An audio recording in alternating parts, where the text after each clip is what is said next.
Olá, a paz de Jesus.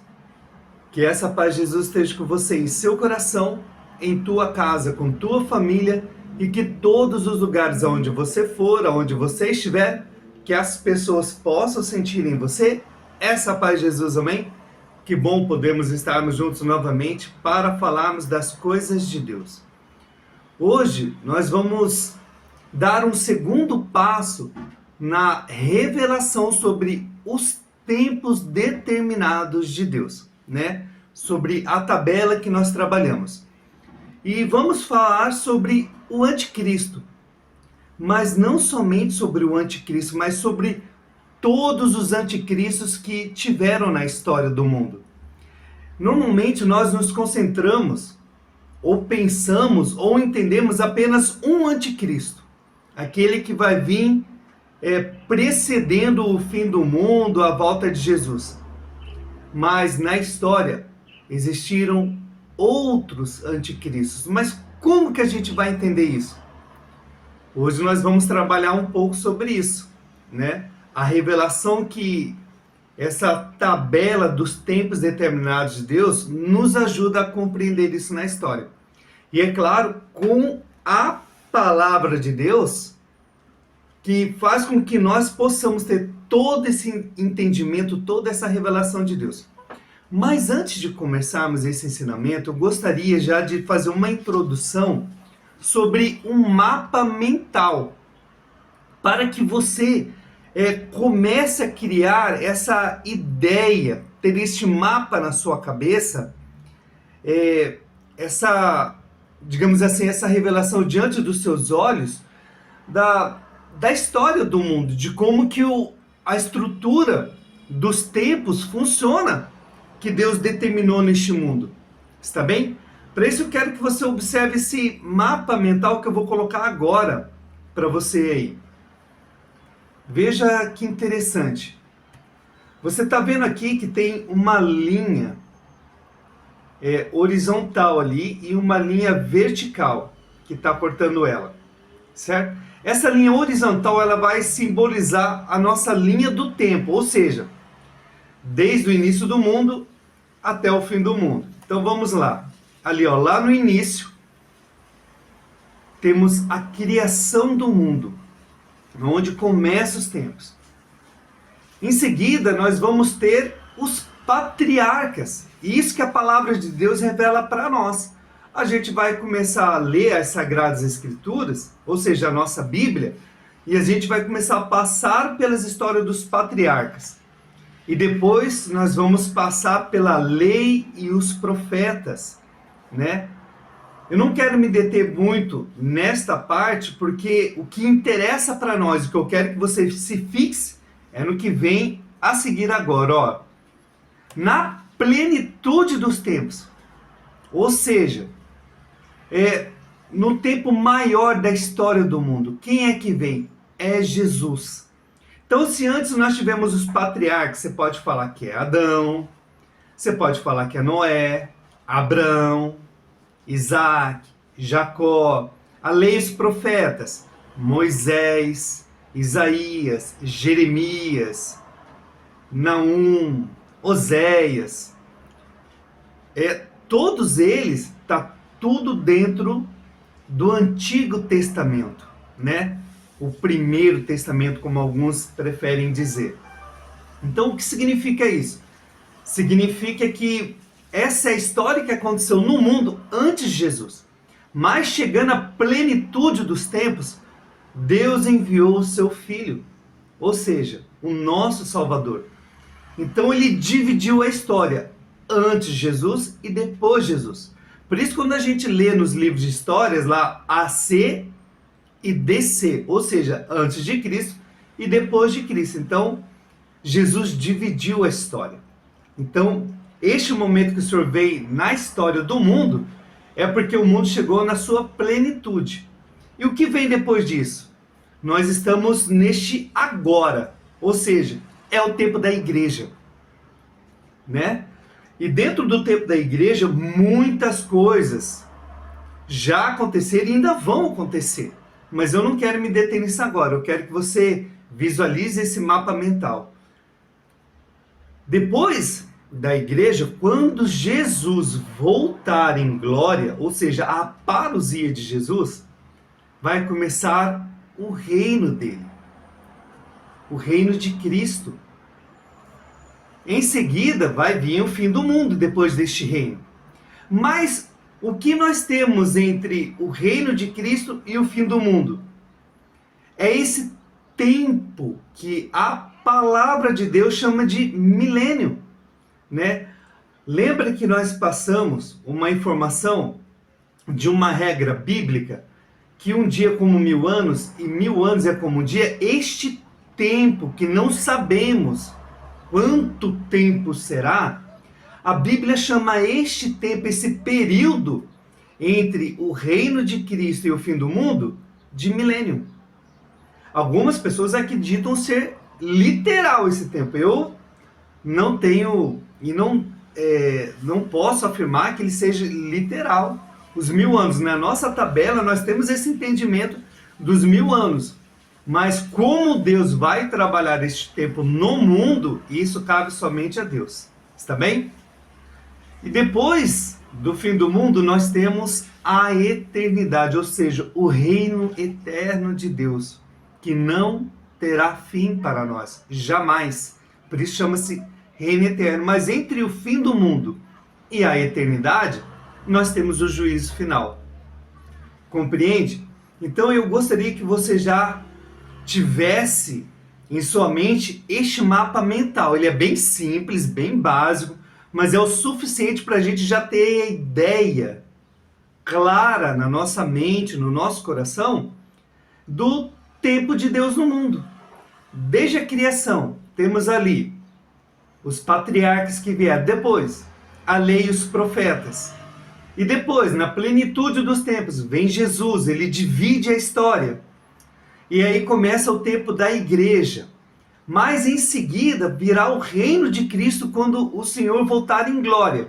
E vai começar um tempo que a palavra de Deus chama de milênio. Ou seja, é o tempo que vai transcorrer o reino de Cristo no mundo. E a hora que terminar esse tempo, vai vir o fim do mundo.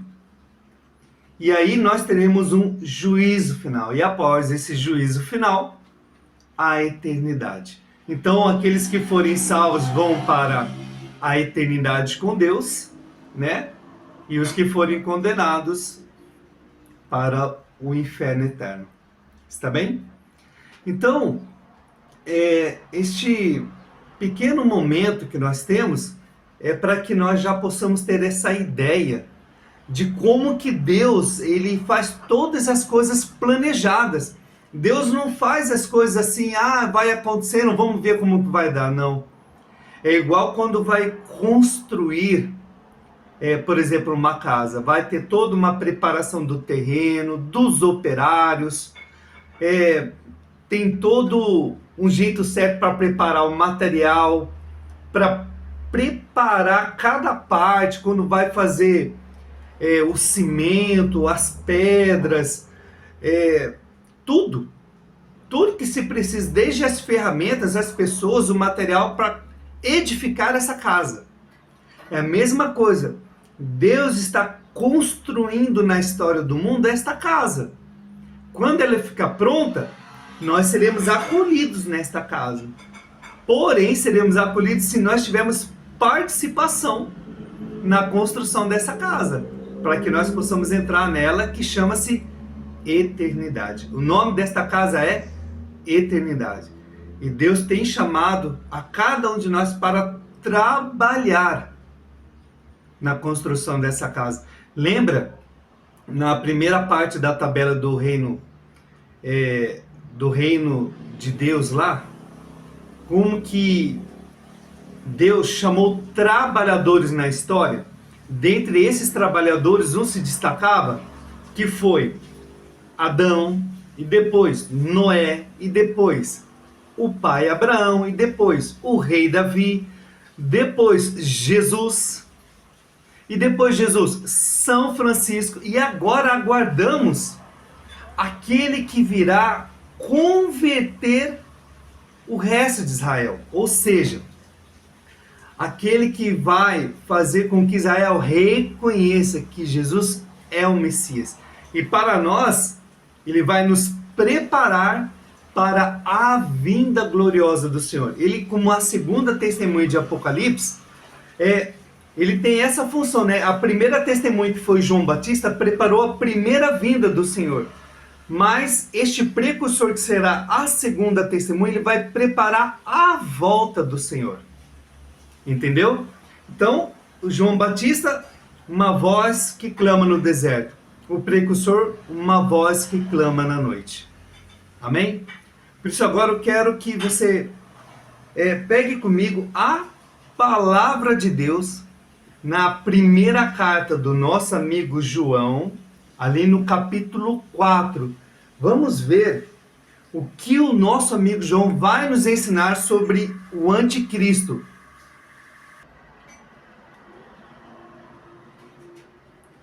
Caríssimos, não acrediteis em qualquer espírito.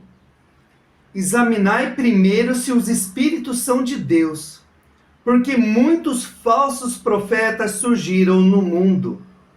Nisto conheceis o Espírito que é de Deus. Todo espírito que confessa que Jesus Cristo veio na carne é de Deus. Mas todo espírito que não confessa Jesus não vem de Deus. Vem do anticristo que, como ouvistes, está para chegar. E ele, de fato, já está no mundo. Palavra do Senhor, graças a Deus por esta palavra. Veja, aqui nós temos um ensinamento muito grande dessa palavra, que eu vou trabalhar rapidamente com você para que a gente possa fazer a nossa reflexão dos tempos determinados de Deus. A primeira questão aqui é o discernimento dos espíritos. De fato, muitas pessoas falaram de Deus. Muitas pessoas até falaram que era propriamente Jesus. Sabe? Só que nunca estavam verdadeiramente ligadas a Deus. Ou seja, faziam as coisas da própria cabeça. E enganaram muita gente. O que acontece com isso? Acontece que muitas pessoas, achando que estavam seguindo a Deus, servindo a Deus, estavam enganadas, seguindo apenas um homem. Então, a palavra de Deus lá em Jeremias vai dizer assim: maldito o homem que acredita em outro homem. Por isso que a nossa fé está baseada em Jesus. Quando os santos da igreja davam os seus ensinamentos, davam aqueles exemplos de vida para nós, tudo estava concentrado na pessoa de Jesus. Não é neles. Você percebe isso? Por isso que nós temos que dar testemunho da fé. Quando nós testemunhamos a nossa fé, não é de nós que estamos falando, mas de Jesus. Percebe? Então, assim, é preciso ter discernimento. O que significa isso? Para ter discernimento dos espíritos, você precisa primeiro ter comunhão de oração com Deus. Não tem como você falar que está ligado com Deus se você não tem uma vida de oração. Segundo, tem que ter uma vida de igreja. Você tem que ir à igreja, tem que participar dos sacramentos, principalmente da confissão e da Eucaristia. Sem esses dois, todos os outros são importantes, mas sem esses dois é impossível agradar a Deus. Impossível. Não tem como falar que você é verdadeiramente um servo de Deus se você não tiver esses dois sacramentos diante de seus olhos. Isso tem que ser a menina dos olhos para você ter uma comunhão com Deus. E em terceiro lugar, a leitura orante da palavra de Deus. Percebe? Então, vida de oração, vida de igreja e a leitura orante da palavra de Deus. Sem esses três não tem como. Percebe? Com isso você vai ter a capacidade de ter esse dom do Senhor, discernimento dos espíritos, para ver, observar que quando uma coisa se apresenta, quando uma coisa acontece, você consiga perceber se vem de Deus ou não. Compreendeu? Então, o primeiro passo, discernimento dos espíritos aqui. A gente tem que examinar. E depois vai dizer assim, ó. Nisso conheceis o Espírito que é de Deus. Todo espírito que confessa que Jesus Cristo veio na carne é de Deus. Olha, é impressionante que quando a gente estuda a história, quantos e quantos não se apresentaram e querendo dizer que não, que Jesus era apenas uma imagem que as pessoas viam. Na verdade, ele não era carne, ele era apenas um espírito que as pessoas... Ah, gente, olha, é cada conversa que sabe, são heresias. Existem muitas heresias sobre Jesus. Temos que tomar cuidado com o que a gente ouve, com o que a gente vê, para que quando a gente falar as coisas, não falar bestagem. Cuidado. Cuidado com as armadilhas deste mundo. Percebe? Mas olha agora a revelação que vem, que nós vamos trabalhar agora nos tempos determinados de Deus. Olha. Esse espírito que não confessa que Jesus veio da carne, veio na carne, ele vem do anticristo. Olha só o que ele vai dizer aqui, ó. Que esse espírito vem do anticristo, como ouvistes, está para chegar. O filho da perdição, é isso que João está falando aqui, ó. O filho da perdição está para chegar. Só que olha o que ele vai dizer em seguida. Ele de fato já está no mundo. Mas como pode ser isso? Se ele está para chegar, mas já está no mundo. É o que nós estamos falando sobre o Espírito. Veja, nós temos que entender o seguinte. Nós, pelo batismo, temos o Espírito Santo de Deus. O Espírito Santo de Deus habita em mim. E este mesmo Espírito de Deus que habita em mim, ele habita em você. Se você é batizado, claro, o seu batismo tem que ser válido, tem que ser em nome do Pai, do Filho, do Espírito Santo, tem que ter água, tem que ter a confissão, tudo certinho. Se o seu batismo é válido, o Espírito de Deus vai estar em mim, você vai estar em todas as pessoas do mundo. O mesmo Espírito. Só que nós sabemos que muitos anjos se rebelaram contra Deus. E cada um desses anjos, nós os reconhecemos como demônios. E esses demônios, cada um deles age de uma forma diferente no mundo para perder as pessoas. Compreende? Então assim, um desses espíritos, ou seja, um desses anjos que agora são demônios, ele age em pessoas específicas na história para perseguir o povo de Deus, para atormentar o povo de Deus, para perder o povo de Deus. Só tem um intuito esse demônio aí: destruir com a obra de Deus no mundo, destruir com aqueles que são de Deus no mundo. Por isso eu quero convidar você para que nós possamos agora olhar para a tabela dos tempos determinados, né? Essa segunda parte, para a gente entender quem são esses espíritos, quem é esse espírito que agiu em pessoas na história do mundo que se tornaram os anticristos de cada um do seu tempo.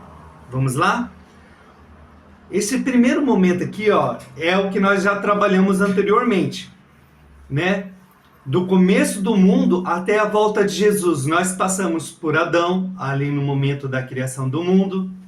Depois, fechando esse primeiro momento do mundo, que foi o tempo dos pagãos, que se fechou ali em Noé. Noé é o nosso referencial das coisas que são relativas ao fim, né? Sobre a volta de Jesus, sobre aqueles que serão levados com o Senhor e aqueles que serão deixados. Então ele é o nosso referencial. Aí Deus começa na história a formar um povo. Ele começa ali com Abraão. E depois vem Davi, né? Sobre Davi está escrito que ele era conforme o coração de Deus. Então, até Davi, nós temos tudo aquilo que nós vimos naquele mapa mental ali, né? Os patriarcas, a lei e os profetas. Mas então, chegando à plenitude dos tempos, vem ali Jesus, o Filho de Deus, o nosso Salvador.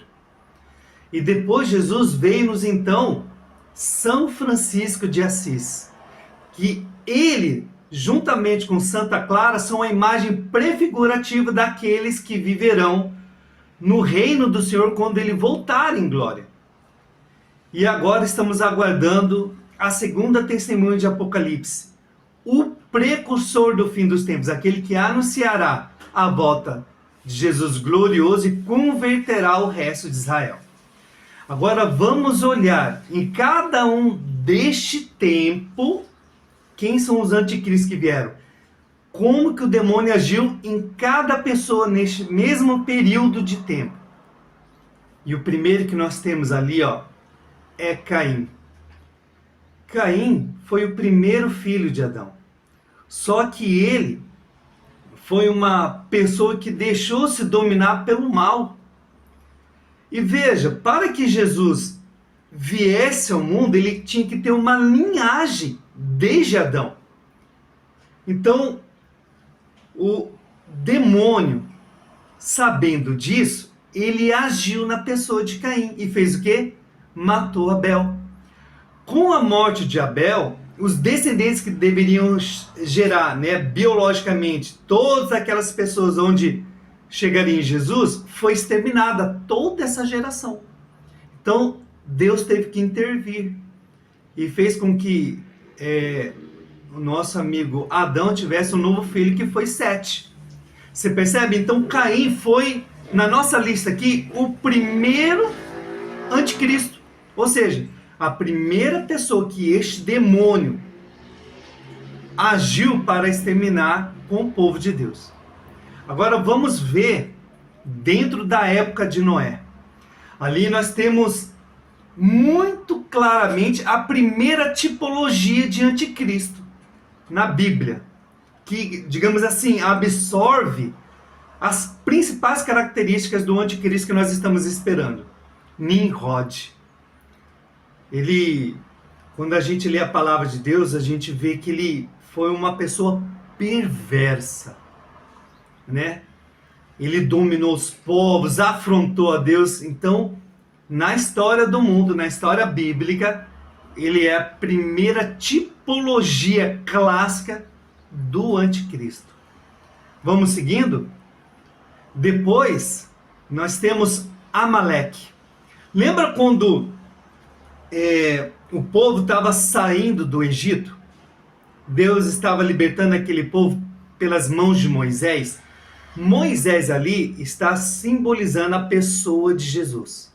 Está lá no alto do monte, intercedendo. Enquanto Josué está lutando contra Amaleque. Vou fazer uma pequena correção aqui. Moisés ali está representando Deus no céu, o Pai. O nome Josué que estava lutando contra Amaleque, Joshua, é a mesma personificação ali do nome de Jesus. Veja, Josué estava lutando contra Amaleque. Amaleque é tipologia, é uma referência do anticristo. Essa batalha entre Josué e Amaleque, ela é uma história prefigurativa da luta entre Jesus e o anticristo no fim dos tempos. Percebeu ali? Depois vem um novo anticristo ali na história. Este, e muitas coisas que o anticristo fará quando ele vier, nós podemos ver na história de Antíoco Epífanes IV. A sua história está bem narrada ali no livro dos Macabeus. E a gente também pode ver uma referência muito clara sobre ele nas profecias de Daniel. Então, assim, ele foi terrível. O anticristo, ele vai colocar um ídolo dentro do novo templo que será construído para os judeus. Nós não temos esse novo templo ainda. Isso é coisa para o futuro ainda. Mas acontecerá. E dentro desse templo, o anticristo vai colocar um ídolo Por isso os judeus vão se revoltar e vai começar a grande tribulação. E o que esse Antíoco faz? Ele coloca a estátua de Zeus dentro do templo dos judeus. Ou seja, isso se caracterizou sobre o nome de abominação da desolação. É exatamente o que Jesus fala sobre quando vai especificar as coisas que acontecerão no fim dos tempos. Quando virem a abominação da desolação, como previu o profeta Daniel, então aqueles que estiverem em tal lugar, em tal lugar, em tal lugar, fujam, porque haverá uma grande tribulação, como nunca se houve na história do mundo. Olha o que Jesus está dizendo, afirmando que vai acontecer. Depois, nós tivemos, na época, dentro do período de Jesus, nós tivemos o imperador Nero. Pensa quantas pessoas não foram literalmente assassinadas só pelo fato de serem cristãos. Então, assim, Nero é uma referência assim, terrível da maldade do ser humano. Percebe isso?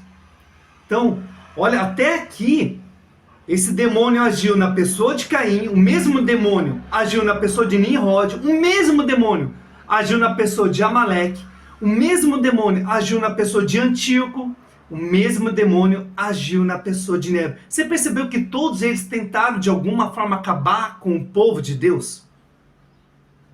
Percebeu isso? E olha na época do período de São Francisco. Vem Hitler. Você percebeu? Lembra que num vídeo eu comentei assim que Hitler não acordou um certo dia falando assim, eu não gosto do povo judeu, por isso eu vou perseguir. Não. Era um demônio específico que estava agindo nele. Que demônio é esse? É esse demônio que de tempos em tempos habita num desses daí, ó. Um demônio de anticristo, um demônio que quer acabar com o povo de Deus. E você pode ver, Hitler não perseguiu só os judeus, perseguiu muitos cristãos católicos também. Meu Pai do céu. Então, sim, olha para cada um destes. Agora soma todos eles. É este que virá agora, ó. O filho da perdição. O anticristo que nós agora, no nosso tempo, estamos esperando. Esperando entre aspas, né? Infelizmente ele vai vir. Se eu vou estar vivo neste tempo, eu não sei. Mas eu sei que independente de eu estar vivo ou não, eu tenho que lutar contra essa maldade no mundo, porque a palavra de Deus, né? O nosso amigo Paulo vai revelar assim, né? Que ante a crescente maldade do mundo, né? Esse mistério da iniquidade, o amor de muitos esfriará. E eu digo para vocês, quantos corações já tiveram com o amor esfriado? Percebe isso? Então, nós temos aí uma nova revelação na tabela dos tempos determinados. Para cada tempo que o Senhor chamou alguém para trabalhar pelo reino de Deus, também o demônio mandou, né? Satanás mandou um demônio agir em determinadas pessoas para perseguir e acabar com o povo de Deus. Então que este segundo passo agora, através dessa tabela, esse mapa mental que eu passei para você, e essa tabela que nós estamos construindo da revelação dos tempos determinados de Deus, te ajude perante esta palavra que foi proclamada hoje da carta do nosso amigo João, possa fazer com que você entenda que Jesus é o nosso Senhor. E que houve e há no mundo pessoas que, apesar de falarem que são de Deus, apenas são operários do mal. Está bem? Então que você possa agora fazer um exame de vida, se voltar inteiramente para Deus, se arrepender dos seus pecados e trabalhar na vinha do Senhor. Amém? Que essas palavras possam trazer fé ao seu coração. Deus abençoe e até a próxima. se Deus quiser.